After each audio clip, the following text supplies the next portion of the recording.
பொய்யை விட உண்மை 700 மடங்கு ஆற்றல் படைத்தது. பாத்திலை விட ஹக்கு 700 மடங்கு ஆற்றல் படைத்தது. பாத்தில் தன்னை வளர்க்கறதுக்கு தான் நிறைய அதிகாரம் தேவை, நிறைய ஆயுதங்கள் தேவை, நிறைய நபர்கள் தேவை, நிறைய ஹியூமன் ரிசோர்ஸ் தேவை. ஹக்கு நிலைநாட்டுறதுக்கு கொஞ்சோண்டு முயற்சிகள் போதும், சின்ன சின்ன முயற்சிகள் போதும். அதனாலதான் ஒரு மனிதன் ஒரு தவறு செய்தால் ஒரு தவறு தான் எழுதப்படும், ஆனா ஒரு நன்மை செய்தால் 10 to 700 மடங்கு எழுதப்படும். தீமையை செய்வதற்கு வினைகள் ஆட்டணும், தீமையை செய்யணும்னா செய்யணும், ஆனா நன்மைகள் அப்படி அல்ல. நன்மைகளை நினைச்சாவே உலகத்துல மாற்றங்கள் ஏற்படும். மாஷா அல்லாஹ் ரூமி ரஹ்மத்துல்லாஹி அலைஹி மஸ்னவி ஷரீஃப்னு சொல்லி ஒரு கிதாபில் சொல்றாங்க, ஒவ்வொரு மனிதனும் ஒரு பிரபஞ்சத்துக்கு தகுதியானவன். ஒவ்வொரு மனிதனுக்குள்ளவும் ஒரு பிரபஞ்சம் இருக்குது.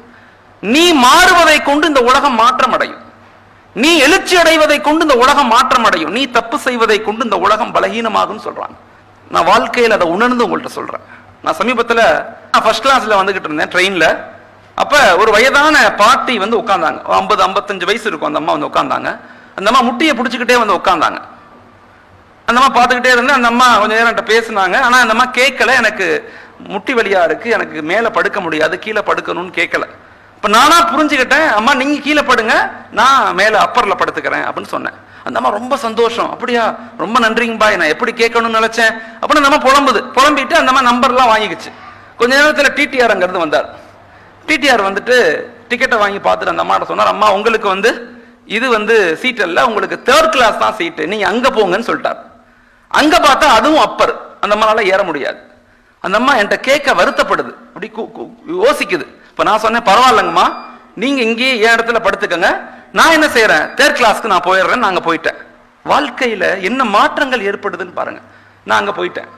அங்க போனா பார்த்தா எல்லாம் ஒரே கச்சமச்சம் இருக்கு, ரொம்ப கஷ்டமா இருந்து, இருந்தாலும் படுத்து தூங்கிட்டேன். சைத்தான் மனசுக்குள்ள எனக்கு பெரிய உடசலை கொடுக்குறான், நீ எனக்கு அறிவு கட்டவனா இருக்க, அதை விட்டுட்டு போய் இங்க படுக்கிறேன்னு புலம்புது. படுத்து தூங்கிட்டேன். அடுத்த நாள் காலைல 10-11 மணிக்கு ஹாஜியார் அந்த அம்மா கால் பண்ணுது. எனக்கு 11 மணி இருக்கும். கால் பண்ணி, தம்பி நான் நேற்று இடமெல்லாம் கொடுத்தீங்கல்ல, நான் தாசில்தார், டெப்டி கலெக்டர். அந்த அம்மா தாசில்தார், நான் ஆபீஸ்ல உட்கார்ந்துருக்கிறேன், என் முன்னாடி ஒரு ஃபேமிலி நிக்கிறாங்க. அந்த ஃபேமிலி ஒரு இஸ்லாமிய ஃபேமிலி. அந்த ஃபேமிலி என்னிடத்துல 2 வருஷமா பட்டாவுக்காக கையெழுத்து போடுறதுக்காக டெய்லி வந்துட்டு போறாங்க. நான் அப்புறம் போடுறேன் இப்பறம் போறேன்னு நான் தவிர்த்துக்கிட்டே இருந்தேன். என்னன்னு தெரியல, நான் நேரம் பண்ண முடியல. இன்னைக்கு அந்த ஃபேமிலியை பார்த்தோன்னே எனக்கு உங்க ஞாபகம் வந்துருச்சு. நான் கூப்பிட்டு உடனே கையெழுத்து போட்டு சாங்ஷன் பண்ணிட்டேன். பண்ணிட்டு அந்த ஃபேமிலி எனக்கு தேங்க்ஸ் சொன்னாங்க, நன்றி சொன்னாங்க. அந்த ஃபேமிலியிட்ட நான் சொன்னேன், எனக்கு நன்றி செலுத்தாதீங்க, நேத்து ஒருத்தவர் எனக்கு படுக்கிறதுக்கு சீட்டு கொடுத்தாருல்ல அவருக்கு தேங்க்ஸ் சொன்னுங்கன்னு சொன்னாங்க. வாழ்க்கையில நாம செய்யக்கூடிய சின்ன சின்ன வேலைகள் இருக்குதே உலகத்துல பெரும் மாற்றங்களை ஏற்படுத்தும்.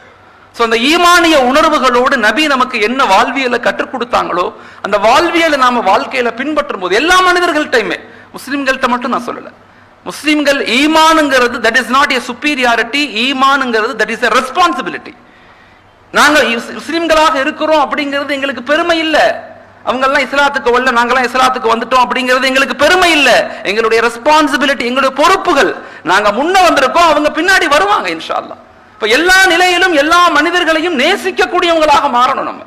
அப்ப ஈமானிய உணர்வு தான் நம்மளை உருவாக்கும், பாதுகாக்கும், மேம்படுத்தும். அதனால இந்த உலகத்தை பார்த்து நாங்க பயப்படவும் கூடாது, இந்த உலகத்துல நாங்க மயங்கியும் போயிடக்கூடாது. ரொம்ப ஆழமா நம்ம விளங்கிக்கணும். இந்த உலகத்தை பார்த்து நாங்க பயப்படக்கூடாது. எந்த நிலையிலும் இந்த உலகம் எங்களை பயமுறுத்தத்தான் செய்யும், ஆனா பயப்படக்கூடாது. நாங்க வலிமையாக இருக்கணும்னா எங்கள்கிட்ட ஈமானிய உணர்வுகள் இருந்தா எல்லா நிலையிலும் நாங்க வலிமையாக மாறுவோம்.